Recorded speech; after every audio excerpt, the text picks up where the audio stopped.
অংগনবাড়ী কৰ্মী সহায়িকা সন্থা পুনৰ ফেচবুক লাইভলৈ আহিবলৈ আচলতে বাধ্য হ'ব লগা হৈছে।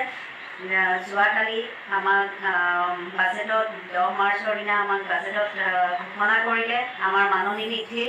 এই মাননি বৃদ্ধিৰ যিটো আমাক ঘোষণা কৰিলে মাননি বৃদ্ধি কৰিম বুলি, কিন্তু তাৰ কোনো পৰিমাণ ধৰি নিদিলে।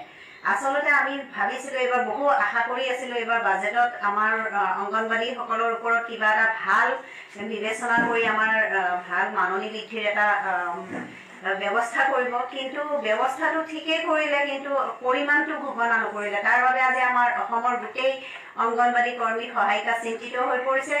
আৰু আমি এইবাবে মুখ্যমন্ত্ৰী মহোদয়ক প্ৰথমতে আমি অসম ৰাজ্যিক অংগনবাড়ী কৰ্মী সহায়িকা সন্থাৰ তৰফৰ পৰা এইবাৰ যে তেখেতৰ নেতৃত্বাধীন বিজেপি চৰকাৰৰ আমাৰ মাননীয় মন্ত্ৰী মহোদয়া, আমাৰ বিভাগৰে সমাজ কল্যাণ বিভাগৰ মন্ত্ৰী মহোদয়া, লগতে তেখেত বিত্তমন্ত্ৰীও, তেখেতলৈ আমি অশেষ ধন্যবাদ জনাইছোঁ। কাৰণ ইমান বহু ঘাত প্ৰতিঘাতৰ অন্তত এইবাৰ বাজেটত তেখেতসকলে আমাৰ অংগনবাড়ীৰ দুখ কষ্ট বুজি এইবাৰ মাননি বৃদ্ধি কৰিম বুলি এটা ঘোষণা কৰিলে।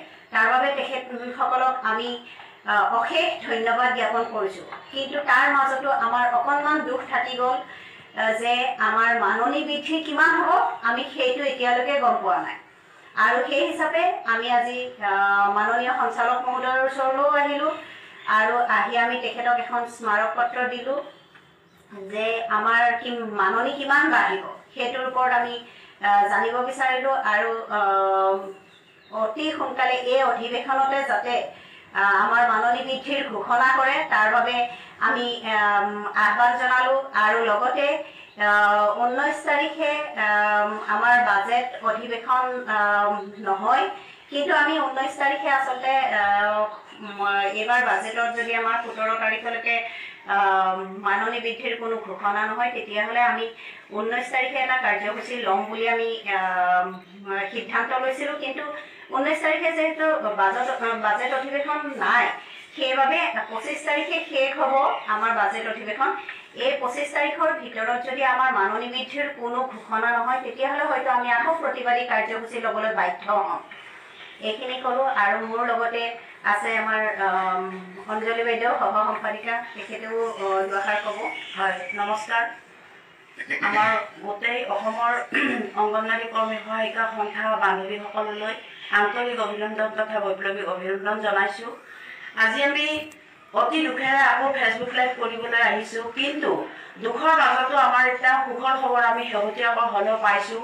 যোৱাকালি 10 মাৰ্চত আমাৰ বাজেট যি ঘোষণা কৰিলে বিত্তমন্ত্ৰী, আমাৰ সমাজ কল্যাণ মন্ত্ৰী মহোদয়াই, যিয়ে নহওক আমাৰ ইমান দুখ কষ্টৰ মাজত ইমান আন্দোলনৰ ভিত্তিত তেখেতে যে এটা ঘোষণা কৰিছে, কিন্তু ঘোষণাটো তেওঁ আমি ভবাৰ দৰে নকৰিলে। সেয়েহে আমি দুখিতৰ লগতে আমি বহুত চিন্তিতও হৈছোঁ। আৰু সেইকাৰণে আজি আকৌ আমি সঞ্চালক মহোদয়ৰ ওচৰলৈ দৌৰি আহিছোঁ, আমাৰ অসমৰ বিষয়ববীয়াসকল। গতিকে আমি তেখেতক অতি দুখেৰে জনাইছোঁ, আমাৰ সঞ্চালক মহোদয়ক, যে আমাৰ যি মাননি বৃদ্ধি তেওঁ বাজেটত ঘোষণা কৰিলে, গতিকে আমাক কিমান দিব, অন্ততঃ সেই কথাখিনি ক'বৰ কাৰণে এবাৰ সঞ্চালক মহোদয়ে যাতে আমাৰ বিত্তমন্ত্ৰী মহোদয়ৰ লগতে আমাৰ সমাজ কল্যাণ মন্ত্ৰী মহোদয়ক এবাৰ তেখেতে জনায়। আমি 17 তাৰিখলৈ যিখন তেখেতক লিখিত আমি স্মাৰক পত্ৰ আজি প্ৰদান কৰিছোঁ, তাত আমি লিখি দিছোঁ যে 17 তাৰিখৰ ভিতৰত আমাক কিমান মাননি বৃদ্ধি কৰিছে সেই পৰিমাণটো যাতে আমাক জনায়। আৰু 25 তাৰিখলৈ যিহেতু বাজেট অধিৱেশন চলিয়ে থাকিব, গতিকে 25 তাৰিখৰ ভিতৰত হ'লেও আমাক জনাব লাগে। আমি পুনৰবাৰ অসম ৰাজ্যিক অংগনবাড়ী কৰ্মী সহায়িকা সন্থাৰ তৰফৰ পৰা আমি অনুৰোধ জনাইছোঁ। গতিকে সকলো বান্ধৱীকে আমি অনুৰোধ জনাইছোঁ যে আমাৰ অসমৰ সকলো অংগনবাড়ী কৰ্মী সহায়িকা সন্থা কালি বাজেটৰ যি ঘোষণাৰ পিছত বহুত চিন্তিত আৰু দুখিত হৈছে। আপোনালোকক আমি অনুৰোধ জনাইছোঁ, আমি যদি এনেকৈ হতাশাত ভোগোঁ বা আমি যদি এনেধৰণৰ কিছুমান কথা প্ৰকাশ কৰোঁ, আপোনালোকক অশেষ আন্তৰিকতাৰে আহ্বান জনাইছোঁ যাতে অসম ৰাজ্যিক অংগনবাড়ী কৰ্মী সহায়িকা সন্থা সদায় এনেকৈ মজবুত হৈ থাকে, ঐক্য হৈ থাকে।